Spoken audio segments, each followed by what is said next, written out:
gaya-gaya parpol nyodorkan nama artis, setidaknya ya memberi gambaran mereka tidak layak didukung. Bukankah partai politik didirikan untuk perebutan kekuasaan, bukan tempat persewaan kendaraan maju pilkada? Zaman elektoral kami usulkan yang mendampinginya itu Mbak Nagita Slavina.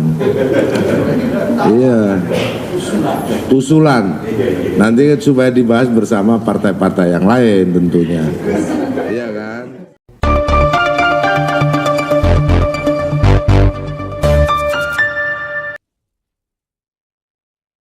Halo Sobat Remben, kadang kita memaknai penyelenggaraan pilkada itu dianggap main-main loh sama partai politik. Ya hanya buat guyonan, leluconan, gojekan. Tidak serius parpol mau menawarkan calon pemimpin yang baik. Contoh nyatanya nih di Sumatera Utara. Kandidat yang ditawarkan itu Mas Bobi Nasution. Nah, Mas Bobi Nasution ini mau digandengkan sama Mbak Nagita Slavina. Istrinya Mas Raffi itu, Mas Raffi Ahmad. Dan yang punya pikiran begitu itu mau PKB, Partai Kebangkitan Bangsa. Gini loh, bukan berarti Om Ben itu nggak suka sama Mbak Gigi ya. Bukan juga anti artis. Mau meragukan Mbak Gigi bisa kerja dengan baik. Minimal jika mau usung seseorang, lihat warganya bagaimana, atau lihat kandidatnya punya keinginan ke sana atau tidak. Masyarakat Sumut sendiri nggak pernah menyinggung-nyinggung tentang Mbak Gigi, nggak bersuara. Mereka punya keinginan dipimpin artis. Ngapain parpol nyepak nih nama itu? Atau juga Mbak Giginya riwa-riwi bolak-balik sering ke Sumatera Utara, kan tidak sama sekali. Ngapain dihubung-hubungkan ke sana? Ya memang sih, tidak semua artis tidak bisa bekerja jadi pemimpin daerah. Beberapa di antaranya ya bisa menyelesaikan dengan baik. Misalnya aja ada Pak Deddy Mizwar di Jawa Barat kan, terus Mas Pasha Ungu, Pak Rano Karno di Banten, atau Pak Diki Chandra. Atau PKB mungkin mikirnya jika istri Bang Raffi Ahmad itu diiming-imingi jabatan, dikiranya terus mau gitu loh. Ya lantas akan beneran bersedia. Lalu biaya kampanye loh mereka yang nanggung. Mbok jangan begitu. Lawang Mbak Gigi masih punya 2 balita kan, yang sulung juga usianya masih anak-anak. Nggak usah diiming-imingi jabatan politik lah. Tawaran PKB semacam itu bukan satu-satunya tawaran partai yang berniat mengajak artis. Banyak kok parpol lain yang melakukan hal seperti itu, termasuk PAN itu. Tapi bedanya kan PAN berniat mengusung Teh Desi Ratnasari atau Pak Eko Patrio. Memang karena keduanya tuh orang PAN, kader partai beneran. Mbak Desi sama Mas Eko ya, Mbak Desi sama Mas Eko itu sudah lama menjadi wakil rakyat dari PAN. Wajar dong jika mereka mendorong keduanya untuk mencoba ikut kontestasi. Kadang parpol itu punya ide yang sulit diterima nalar. Susah kita mengerti. Pada titik ini, mestinya warga Sumut harus bicara. Setidaknya tentang kriteria atau syarat atau orang macam apa yang dibutuhkan di Sumatera Utara.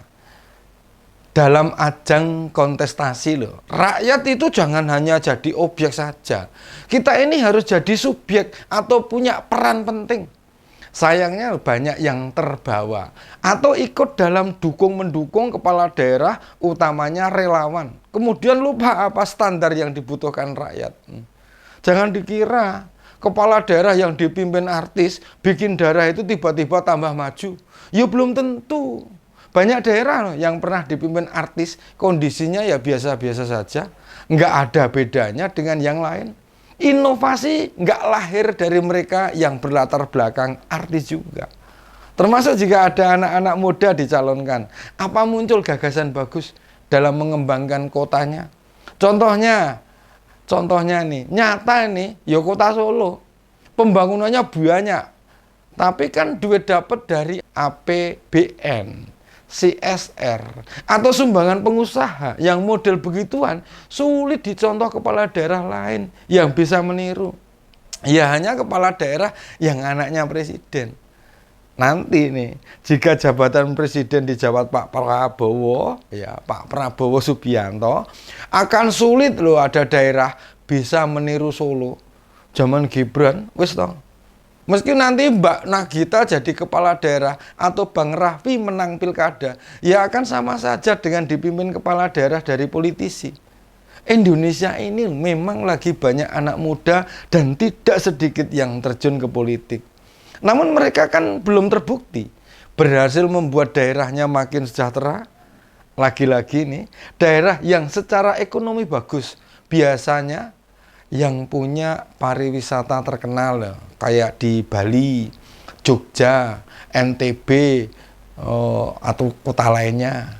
Kota macam Kute Timur, Kabupaten Hasundutan, Ogan Kumiring Ilir, Bantaeng, dan lainnya. Kan ya begitu-begitu saja. Berbagai inovasi pemerintah daerah yang dilombakan oleh pemerintah pusat belum mampu merangsang kepala daerah melahirkan program inovasi yang menarik. Makanya usulan PKB memasangkan Mas Bobi dengan Mbak Gigi ya hanya iming-iming saja. Kesannya supaya PKB dilirik pemilih di Sumatera Utara. Lawang mereka saja belum tentu sudah minta izin atau memberitahu Mbak Gigi namanya mau disebut. Perilaku-perilaku partai politik seperti itu kayak tidak punya beban. Semacam asal sebut, sayangnya ya, para artis yang disebut juga tidak merasa itu sebagai sebuah kekeliruan. Mereka malah memaknai sebagai penghargaan. Kan aneh banget.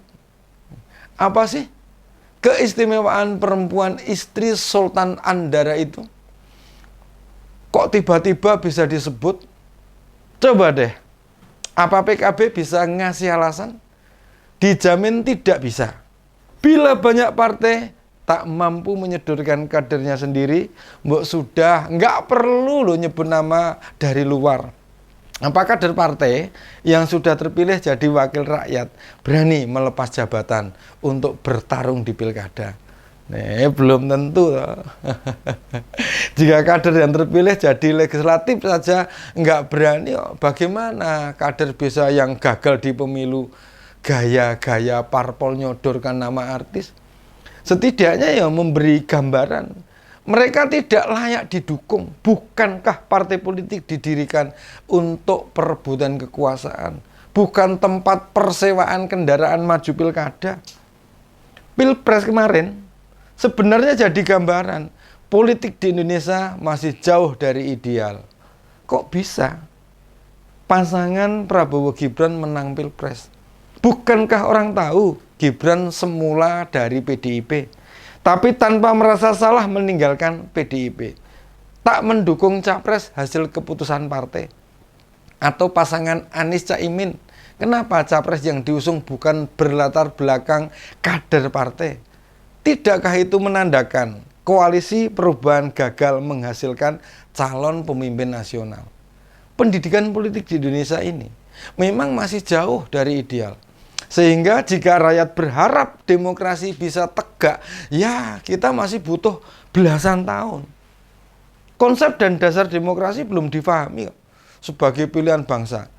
Demokrasi di negara ini masih dipersepsikan sebagai jualan saja. Siapa yang punya duit banyak, dia seolah-olah jadi paling ngerti tentang demokrasi itu. Demikian opini kali ini. Salam sekali waras, tetap semangat. Sampai jumpa lagi. Bye.